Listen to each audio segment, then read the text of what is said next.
Okay. Constitution of Kenya.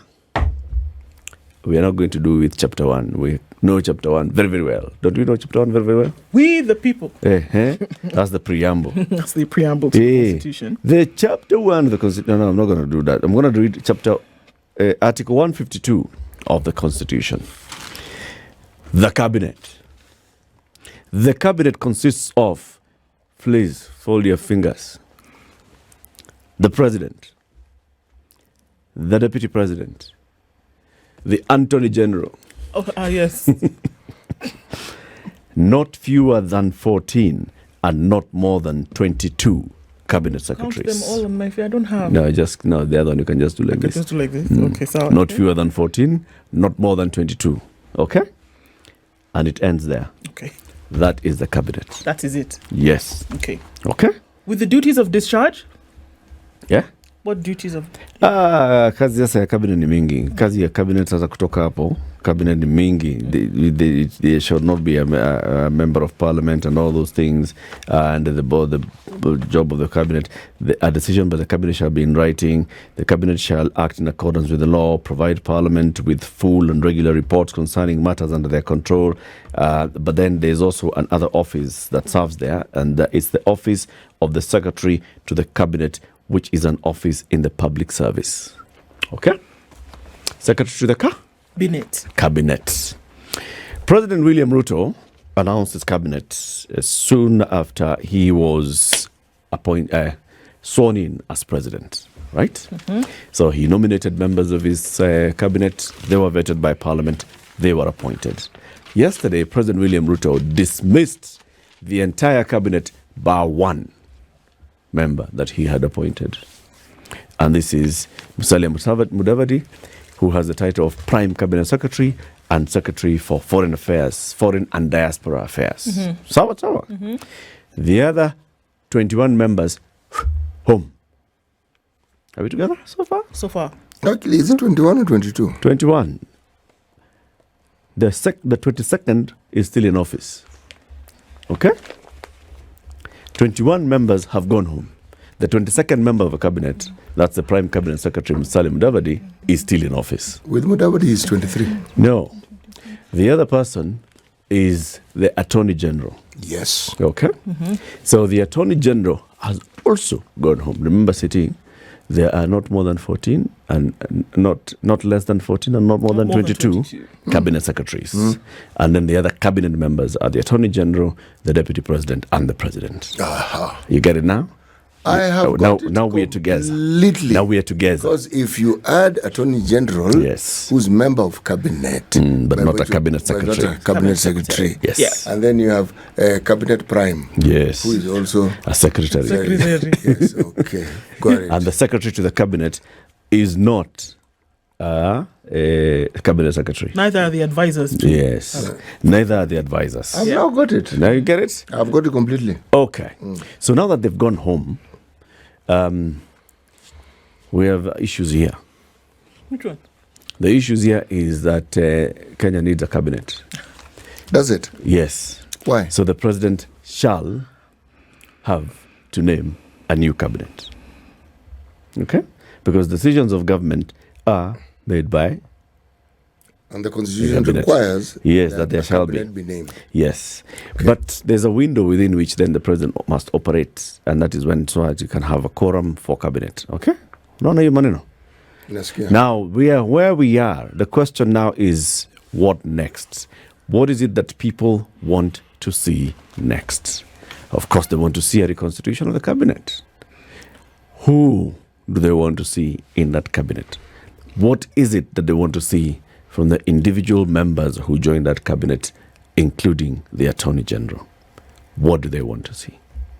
What do they expect of the people who will join this cabinet going forward? Apart from this cabinet, what else do they want to see? Do they want to see a full 22-member cabinet? Does it have to be 22? Can it be the minimum of 14? I think that one of the things that was very clear from the constitution of this cabinet that was sent home yesterday, however you want to take it, is that some of these appointments were made because of loyalty Some of these appointments were made because, because of, the right, quote unquote, right political affiliations, which in my opinion, you should not see when it comes to the constitution of a cabinet that is going to run government. That it should not be your friends and the people who owe you whatever kind of political allegiance that should make up how a country should be run. We see it too often, and it should not be. People are waiting in line to get some kind of favor or to kind of get some establishment for the loyalty that they gave you prior to you becoming the head honcho of the nation. Right? Yes. We saw this. It was clear. And that is what led to some of the tales of incompetence then that came thereafter. And these are not words that are just put together in the sky. These words of incompetence fell from the mouth of the president himself, whereby the questions, if the person who appointed you at some point starts to have to ask questions about your competence and whether it is you actually do know what you're doing, then we've got a bigger problem here, right? Yes. So I think across board, one thing that everybody wants to see, do not use these positions that are so critical to the running and development of government to reward your political cronies, to reward your people, or to do a favor for somebody who might come and scratch your back in the future. That's the first thing I think people do not want to see. People do not want to see individuals who are going to come in and then continue to tell woes and tales of wastage. People do not want to see that. Now, what people want to see, I would want to see, is that there are individuals who are, number one, worth their salt, who are going to be brought in a position of merit, and who understand what is supposed to happen with a particular docket when it comes to its development, when it comes to its proper usage of funds, when it comes to then just making sure that the thing that you are supposed to do is actually done. No fancy stories. And I think in this case, it's simple. No fancy stories, no Somebody who is well-versed in these things that they're supposed to do, who is a technocrat of sorts, and somebody who, for goodness sake, is not going to come and rob the thing dry. That's not what we are looking for. Can you actually have people who will come in and just do their job? Not this rewarding of political favors or expediency or ensuring that somebody can get rich off the back of the country. No. To actually come in and get the job done and stop this business of rewarding people because they stood on a car roof and said your name 3 times before the cock crowed. Stop it. What if those who are rewarded are actually competent and that they have merit? It would and be great this to merit, see. this merit, what is it that we are considering? What's the merit thing? Yes. Yeah? Is it that you have qualifications, or is it that Well, you we've have a seen track you in record? another capacity actually work the thing and it works. That we've seen you actually work before. Yes. Yeah. To be very honest, if you gave somebody who happens to be your friend, is loyal to you, but is actually able to think, and if you shake the head like this, more than 2 things knock each other, and then they can actually show you that they've done something in the past, by all means. But unfortunately, this number that we saw go home, how many can you count on one hand? Assuming I can count on one hand. One is assuming that you can count on one hand in order for that to happen. Since you've asked the question, yeah. So what if they're your friends, and what if they qualify? What if they represent everything that you want to see in a cabinet? What do you do then? The regional balance, the face of Kenya, the composition of the national executive shall reflect the regional and ethnic diversity of the people of Kenya. Article 129, 132 of the Constitution. The ethnic diversity seems to look at the geographical area you come from. What if I'm of mixed race or mixed communities? Don't I represent that face of Kenya? Then you're representing 2. So added advantage. Even better. What if my grandmother came from 2 in 1 place, my grandfather, and by the time you come to me, I'm represented by 4 different communities? El Fantastico, because That's now fine. you're the one that you're looking for. That's perfect. You see, the demands must be made, and one mustn't lose sight, though, of what it is that we want. Even if someone qualifies, how then will we measure their capacity to have do the job? integrity? They may be, technically, they may be competent. How do we then determine that this is a person who will actually do right? Because you're an engineer, you've trained, for example. Yes. But how do we know that you are not going to reduce the size of the road. You're not the sort of person who will collude with the contractor so that instead of there being 1.5 meters, there's 1.25 meters. How do we know you're not that sort of person? Simbo. The president shall nominate you and your name shall be forwarded to Parliament. Right. And Parliament shall conduct a vetting. Judiciously. And in that vetting, they will invite for public participation. Yes. And anybody who has ever dealt with you and seen and noticed that you did the thing that you're saying, reduce the size of the road by a quarter, an inch, and you ate the inch, right? For 100 kilometers. For 100 kilometers, shall have the opportunity to come to Parliament and actually present that and say, Yes. you know what? This person, from their past performance, they don't have integrity.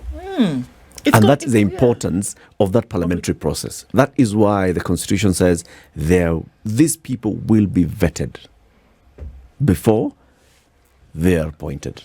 It'll come out. These things come out of the woodwork. They do, especially if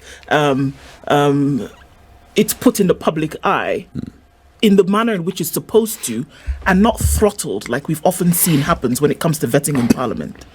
Yep. The truth of the matter is that, well, how many times have we said it here that we even know that these nominations, what do we say? They will all go through They will all go through. Why? Because the process was not that which was looking for an issue. It was that which was saying, okay, here it is. It's been nominated by the president. Let's just go ahead and sign against it and let this thing keep on going. But if you have a process whereby truly, we're making sure that this person is supposed to be in this, who is supposed to be in this seat, actually doesn't have any issue when it comes to actually sitting in that position and doing what they ought to do, it will come out. It's like those people who say bands of marriage are being read. If anybody knows any just cause or whatever, why these two should not be joining, somebody will show up with a baby on her hip.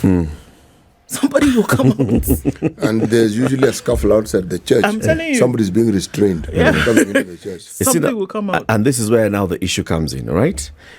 Vetting happens in Parliament. And Parliament should be representing the views and the feelings of Kenya. And that's why when Parliament then calls and says, if you've got any issue that you can raise on this particular nominee, please come forward and bring it to us. Now, Parliament should then look at this and say, we shall do our job as we are supposed to do. And the issue of integrity cannot then be boiled down to those are issues of, give them fair administration, justice. They have not gone through the due process of the law. Or it was just, they were just taken to court. They had just been arrested, but you see, those were just... No. It should be, if this person has ever been investigated, an investigation file has been taken to the DPP. The DPP and the experts in law in the DPP's office have actually found that there is sufficient evidence to take to court. And this person has been taken to court and they have been charged on something. Then that person has questions on their integrity, whether the process has actually finished or not. Unless we are saying that we don't trust our investigating agencies and we don't trust our DPP or DPP, unless we are saying that. But if those are some of the issues that now we need to be more strict on. So in essence, we're saying that when we follow due process, and we will be demanding that if there's even the slightest whiff of a scandal, until it is settled, you cannot vie for public office. No. And I think it's got to be, it has got, you see, the level of seriousness that you apply to a process to get somebody put in a position is the level of seriousness that person is likely to hold that position with and say, my God, look at what I was actually put through. I'm not going to, it just happens like that. I'm not going to want to put a stain on this. You know why? That's why you have people whereby somebody in an office somewhere, a kettle was missing. Was missing. The woman resigned. Why? It is the stain on the office, and you don't want, if we bring you through that process, and there's something that's going to then stain that image as a result of everything that you've done, you'd rather even leave it. That somebody who will actually say, you know what? Yes, that this was my track record. This is what I did. And now being in that position, I'm going to take it just as seriously. But if you start with unseriousness at the very beginning, what do you think is going to happen through and through? Now, one question that has come up with this is that did everybody that fell under the axe Have faced questions of integrity? No. Well, okay, you could ask that as well. But did everybody face questions of incompetence? Is it true that the 21 cabinet secretaries were all incompetent? And there was actually nothing happening in their ministries, which now led to this thing that we saw yesterday? Or did everybody now suffer blanket condemnation as a result of what is happening in the country? Did the president really feel that each 21, except for Prime, that all 21 of them actually were doing doggone nothing for the last 2 years? Maybe not. There you go. Maybe not. And just like Mwai Kibaki did in 2005, just dismiss everybody and let's start afresh, clean slate. Maybe that's what he's looking at, the president, and saying, you know what, so let's just remove everybody and let me review everybody's performance afresh. If there are 1 or 2 or 3 or 10 or 15 who I feel were doing the good job, let them come back. They will be vetted by Parliament. If the public has sufficient ground to reject these people, then they'll be rejected. Right? And maybe that's what he should do. And say, if there are some of them that he actually has confidence in, because I agree with you. I mean, we cannot just sit maybe and say that all 21 who've gone home were all equally incompetent. Maybe some were more incompetent than others. I think that some of the incompetence maybe now stained others. So it was so bad that now it touched others. But I don't think everybody. But then the question is, we say that fish rots from the head, don't we? We do, and it actually does. Yes, it does. In reality, it does. That's why you look at the gills. You don't look at the tail. Yeah, not only that, a fish doesn't have eyelids, so it's not going to shut its eyes. So, it doesn't have eyelids? No, it doesn't have eyelids. They blink like this. Yes. They blink from down up. Okay. Anyway. My point is, sometimes somebody can exist in an ecosystem where the very thing that you're supposed to do is difficult. So, are we saying that of all these people we have here, in the difficult ecosystem that we had, that none of them were able to perform irrespective and despite the problems that they have? If the ethos within the cabinet was, and I use this as an example, I'm not stating a fact. Okay. The ethos was, say for instance, that everyone who is in cabinet must ensure that they perform according to the requirements of the office and that they will publish the results of what they do on a monthly basis. Okay? Let's say that was a requirement. Now, if that was a requirement, would we say when we look at these ministers who have been told to all go home, that there are any of them who, even if it was every 2 months, who took the point of ensuring that they tell the employers who are the sovereign that this is what we're doing, this is how we're doing it, and this is where we want to go with it? Or, if you converse it, a situation where the unwritten ethos in the cabinet was, whatever job you have been given, you must ensure that you amass as much as you possibly can in the shortest time possible. Again, as an example. Of course. Yes. So shouldn't we ask the question then? And maybe it's uncomfortable, but if you are in the position whereby you appointed incompetent people, should we also not be looking at you? It isn't should we not. We must look at you because you are the appointing officer. There you go. You cannot escape the glare of light here, because if we shine the glare of light on the appointees, then we must shine on the yes, we must. And we must ask, explain the criteria. And if what we're seeing has happened, then we can say it is clear the criteria didn't work. Okay. Which means the focus on you. The focus on you didn't work, but the criteria used for choosing the people who you've now determined should actually take a break. Okay? Remember in an earlier hour we had asked if indeed there were some people in cabinet whom the president himself mentioned were clearly not up to the task. Was that not the point at which they should have stepped aside? Yes. But that's why the question of integrity is really, really important. Yes. Okay. Some of the things are happening here, and we are at a very, very good point in our country, because we are testing the constitution in all manners. Yes, we have. All manners, always, where people are coming up and saying, no, we are not happy with this government. All right? Where we are seeing the president then responding in one way or another. And one of the responses is this one of saying, I am going to reconstitute this government. All right? Now, the other question is the matters that matter. Chapter 6 of our Constitution is an integral part of our Constitution. And this is this one that says that we shall have leaders with moral authority and integrity. Because if you have people with integrity and of integrity, then those questions emerge. If you sit and you see that there's so much public outcry and low public trust and confidence in the work that you're doing in your ministry or in your docket, then you go to your appointing authority and say, Mr. President, I think the people are just not happy with what I'm doing. I want to go and perform some lighter duties. All right? Yes. And this is where you live. And you live on that point of, I am hearing you guys just don't think, and you think I'm letting down this government. I step aside. If you look at the lived ethos, you have brought issues, so much issues Yes. of the fertilizer. Yes, there was substandard fertilizer. It was not fake, it was substandard, it was anything, but it happened on my watch. And I take responsibility. yes, Mea maxima culpa. exactly. I go home. But not saying that, no.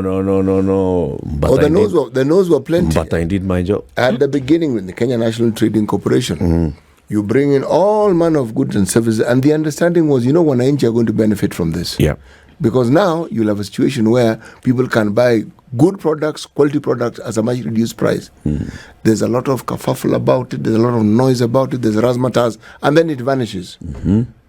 And the very thing that you are told is not what happened. I mean, you're talking about things that were said to have been done in one way and were intended for one, and then it turns out to be something quite different. The question I was going to ask is this, when you have a situation where action has taken place, should we then now focus on the gains of what has happened as we look at the past for lessons and understand what it is that got us here? Why do I say this? It is not the first time in this country that we've had protests. It is not the first time that changes have been made. It is not the first time that something monumental has happened.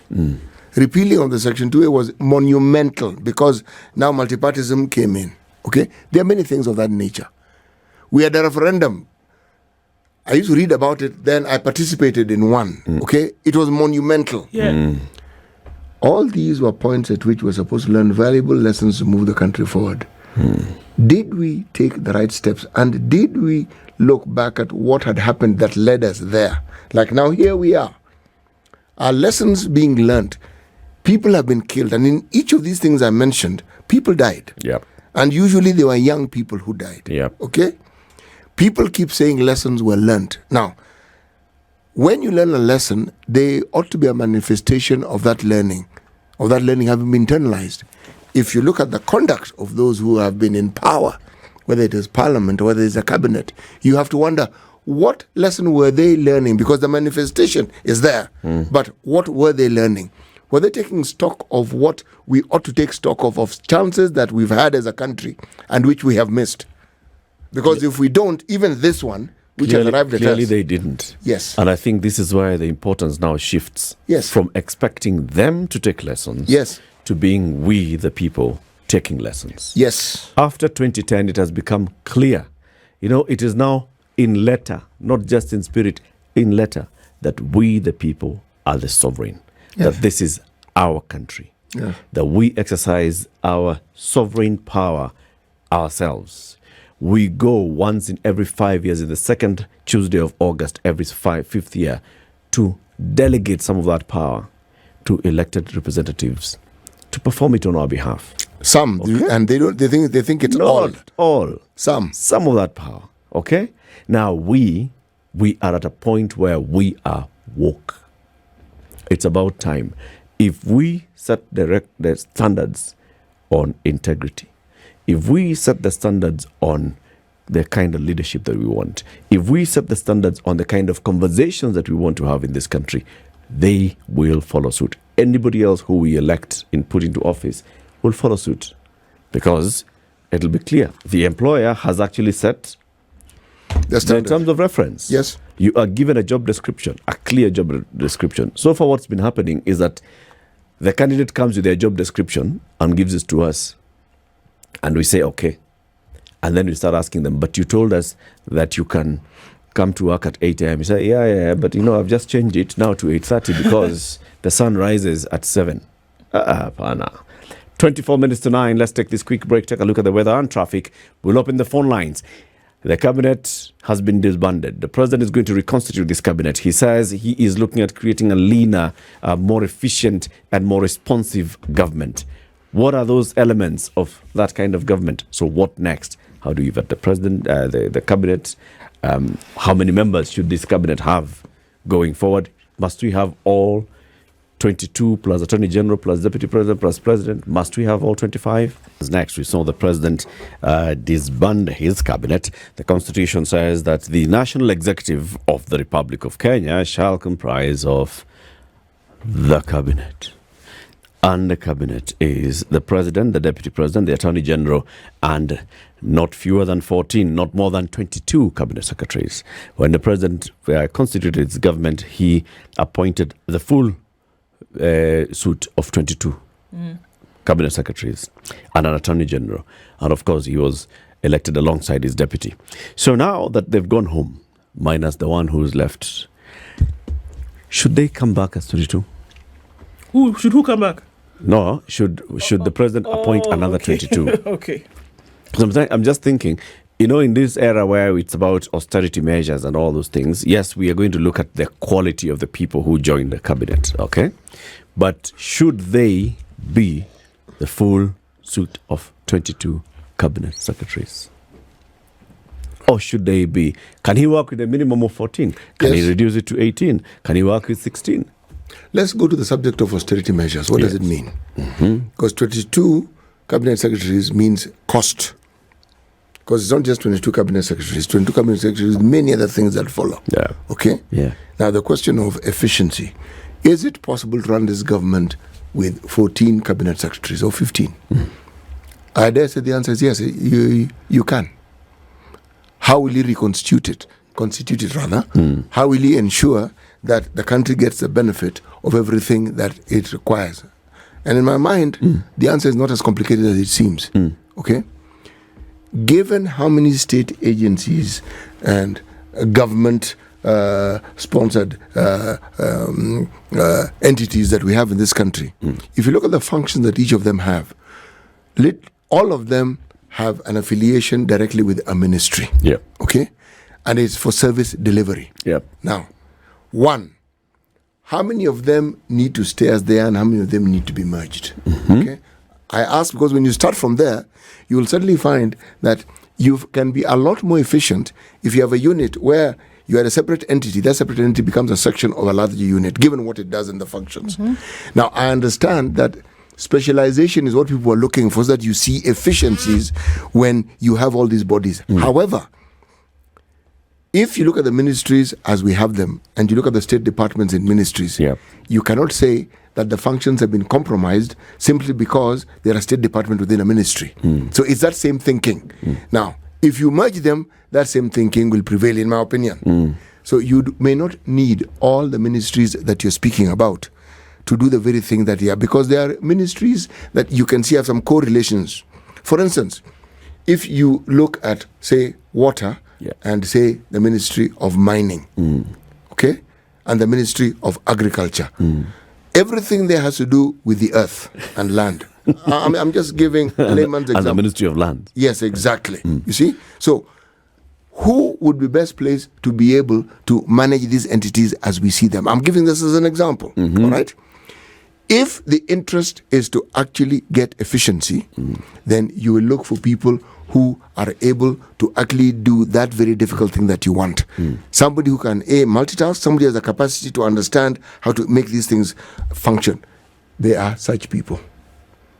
Not looking for people who have the basic. No. We've gone beyond basic. You want somebody who's on top of their game. Somebody who this one has a proven track record. They're able to do this, and this. So you think it's possible to actually have 14 cabinet secretaries? Yes. 14 ministries. Yes. And then we have 49 state departments. Do you think it's possible to operate with half of that? Yes. 20 state departments? Yes. It is possible. It is very, very possible, because I simply go back to a time when they didn't exist. How exactly were we functioning? Well, they were there. There was state there were principal secretaries. There were permanent secretaries. Yes, who exactly. Were heading Exactly. You see, departments. the reward system is part of the reason why we have this bloated human resource complement that we have. It's a structure of our politics. Yes, exactly. It is.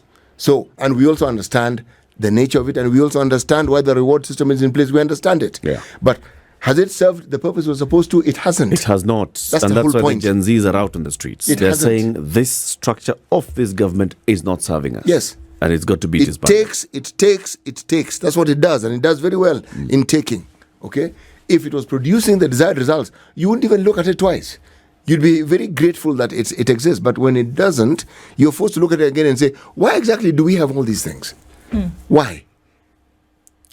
And it's very clear and obvious that it doesn't work. And so then you have to take a knife to it.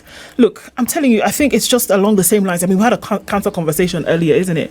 And that when you see that something is not working, even if you look at it from a cutting perspective, you never hear a doctor say, okay, well, let's just cut out half of the cancer and let's leave the rest there for future date and see maybe if we can deal with it. No, you cut out the whole entire thing, and then you see how it can then now regenerate, rather the healthy tissue regenerates on its own. Yep. Now, in this case, what we're saying is that I think there has been a lot of wastage. I think that there has been huge incompetence at play. Yeah. I think that there have been people who've been sitting in positions who have been subservient to the executive, and not necessarily because they want to come into a particular sector to do a job. And I think all of those things must be cleared and cut away. And that's why, number one, I don't think that if the issue of incompetence brought the sweep up of what we saw, then you have no business reinstituting any of those individuals back into a cabinet, number one.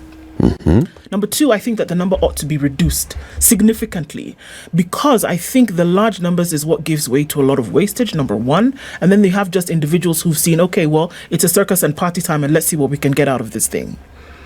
That the business of government and leading a people and vanguarding their livelihoods has to be taken seriously. And I think for the longest time, it has not been taken seriously. And that's why you see the problems that we see today. It's not just in Kenya, it's replete in many other countries.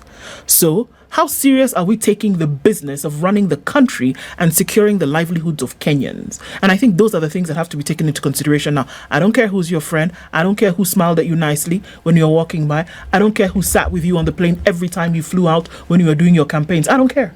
Who is the person who is going to deliver on an agenda for the nation?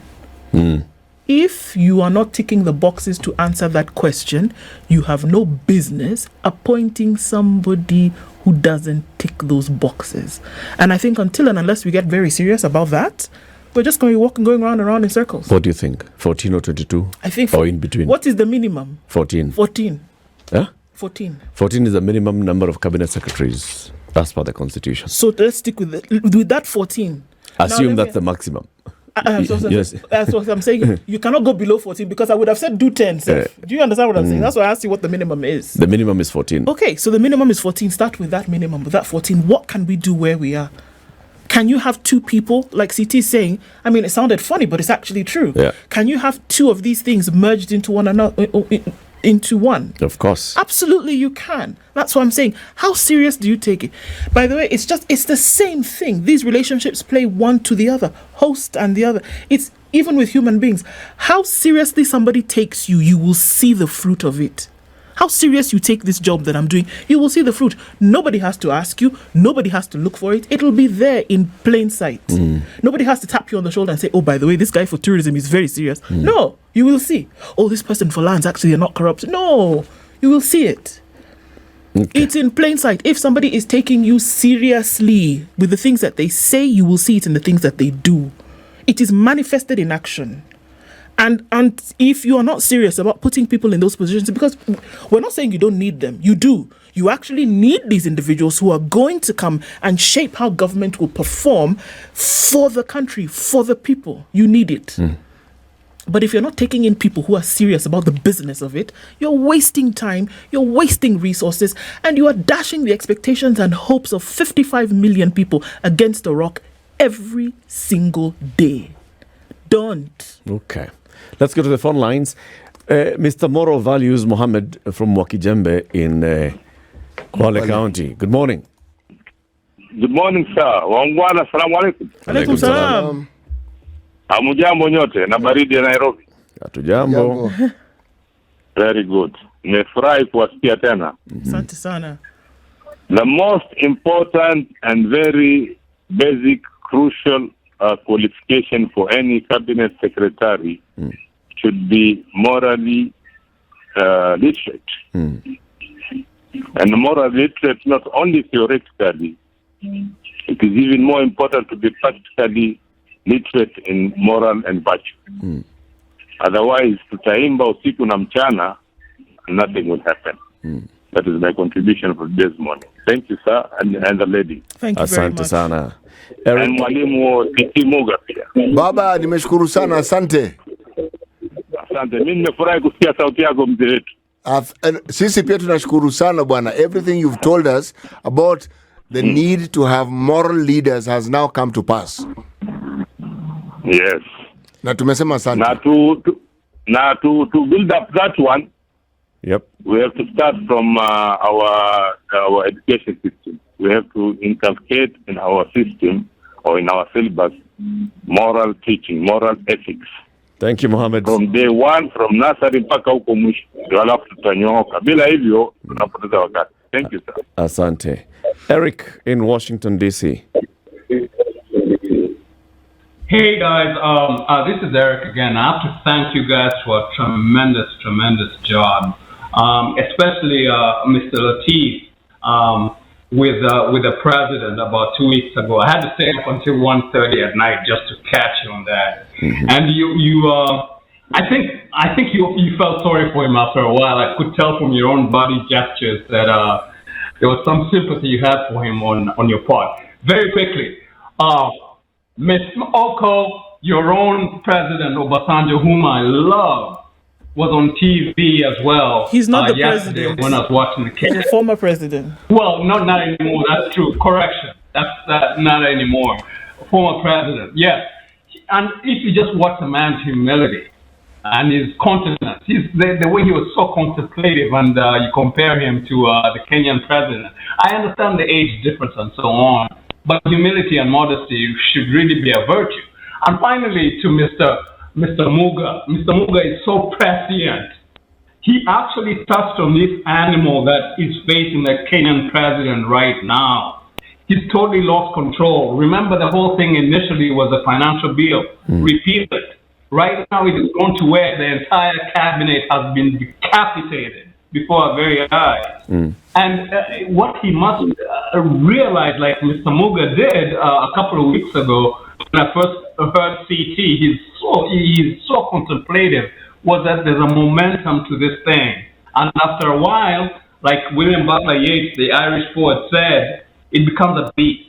And you have to stay on top of it, like you're riding a tiger. Yep. And I'm watching the president today, and there's nothing in his body language, in his gestures. And by the way, you two journalists, and I put you at the very top, Latiff, because you're one of the very best in the country. You and John Allen Namu missed the signals as well. You guys were taken by surprise as an industry, as the entire executive of the presidency was. He came from far left, like we say from up here. Anyway, I want to thank all of you guys. You do a tremendous job. I stay up until 1:30 just to watch you. Thank you, Eric. Have a good night. Thank you, sir. Thank you. Patrick in Lower Kabete, good morning. Good morning to you guys. How are you, Siti, Ndu, and Eric? I hope morning. you're well. We're very well.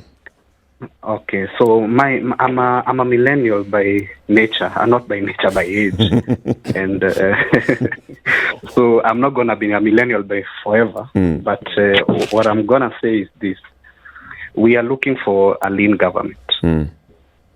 And the lean government starts from the national government. And what the president does, the governors also do. So if he has a bloated government at the national level, there will be bloatedness in the county level. There will be bloatedness at the constituency level, and so on and so forth. You see, this discussion that you're having in terms of opulence and nepotism and all that started way back during the complaints of Kawira Mwangaza and her husband and her sister, that kind of thing, way back. And we have been complaining that this government we are really, really overrepresented. So I think, as the way Ndu has said, a start of 14 ministries is good for a start, because the country cannot function without a cabinet as per the constitution. But then we will be doing a very, very big disservice to ourselves if we don't also look at the state departments and the permanent secretary. Right. We have state departments that are also overlapping each other, and we need to stem the opulence in that. But the biggest fight I see in this particular case is that this opulence is coming from the proceeds of corruption. So we also need to see how we are able to fight corruption.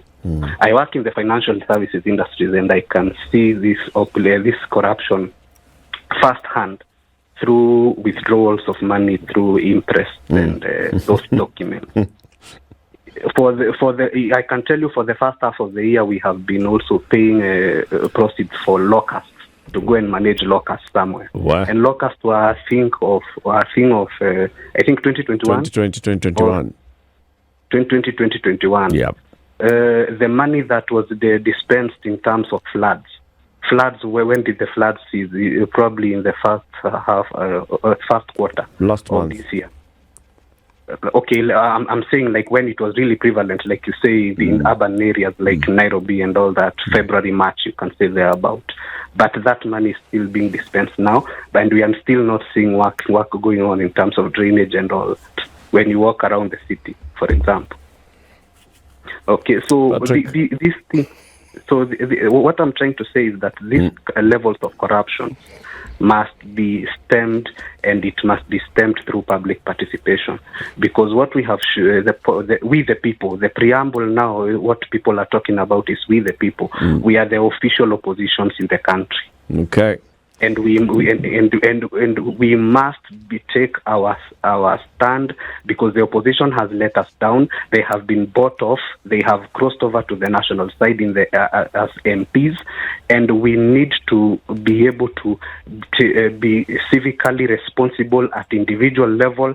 The fourth estate must join us and shine a light on this corruption. Go back to investigative journalism that used to happen. Thank you, Patrick. Points made. Points made. Asante sana. And thank you very much for the calls. We continue this conversation in the next hour. We'll be talking about, of course, what's happening in the country versus what has happened in other parts of this region with South Sudan. So what happens next? What do you see? What would you advise the president to do next in response to everything in the country that's going on? I actually would not venture to advise the president. I will simply speak my opinion on what I think. There are always lessons to be learned, and we seem to have a habit of learning the wrong ones as a country. We have an opportunity to make meaningful change, and yet the meaningful change is always in the future. One doesn't see it. Now, the president has this opportunity, and these opportunities come once, because if I look at the past, people who've missed it, you miss it and it's gone, and you never regain it again. He has that opportunity to make the right decision. This president has the right energy. This presidency, this particular president is visionary enough to be able to do many things that we've thought needed doing and could not be done. Now, it's whether he's going to do it or not. It's that simple. That's it. It's really that simple. I think it all comes from a place of what was his intention from the very beginning to dissolve. Was it from pressure, or did he really feel that things were going wrong? And I think that's what's going to be the leader in terms of what will happen next. Okay. And I agree. I think the president has a unique opportunity now to actually shift this country into a different direction.